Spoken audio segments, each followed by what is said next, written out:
ஒண்ணுதான் கோபுரம். இப்ப அந்த பக்கம் ஒரு கோபுரம் இருந்தது பாத்தியா, அதே பாத்தியா இந்த பக்கம் ஒண்ணு இருக்கு. அதான் லட்சுமி சரஸ்வதி. இது வரைக்கும் இங்க ஒரு சிவன் கோயில் இருக்கு, பழங்கால சிவன் கோயில் பாரு உள்ள, அது தனி. அது என்ன எத்தனை வருஷம் இருக்கு?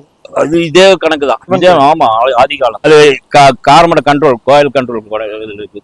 அது கோயில் போனா பாக்கலாம், ஒன்னும் தப்பு. அது வந்து பழங்கால கோயில், இதோட கணக்காத வரும். இது விட அது இருக்கலாம், இந்த அளவுக்கு இருந்தது. இப்ப ரங்கநாதர் கோயில் கண்ட்ரோல் தான் இருக்காது. ரெண்டாவது அதுவும் இப்ப இங்க இருக்குது. இப்ப போன ஒரு 6-7 மாசத்துக்கு தான் கும்பாபிஷேகம் நடந்தது. சிவகலசம் இப்பதான் நடந்திருக்கு. இப்ப இந்த தொழில் துறை எல்லாம் வந்து இப்ப ரீசெண்டா அது வந்து நீ சொன்ன மாதிரி 10-15 வருஷத்துக்கு முன்னாடி முதல் நாங்க எல்லாம் கிளீன் பண்றப்ப அந்த பீரங்கி குண்டு கல் குண்டு இருந்தது. அந்த கல் குண்டு ஒரு 10 கல் குண்டு எடுத்தோம். அந்த பக்கம் தான் 10 கல் குண்டு. ஆமா, உருண்டை இருக்கும் அந்த பக்கம். ஆமா, நிறவலை இல்ல நிறவு அதேதான் குண்டு இருந்ததுல, அதுக்கு அந்த பக்கமே தான். சரிங்க, அந்த ஓரமே தான். சரிங்க, அது இருந்தது வச்சிருந்தான். அப்புறம்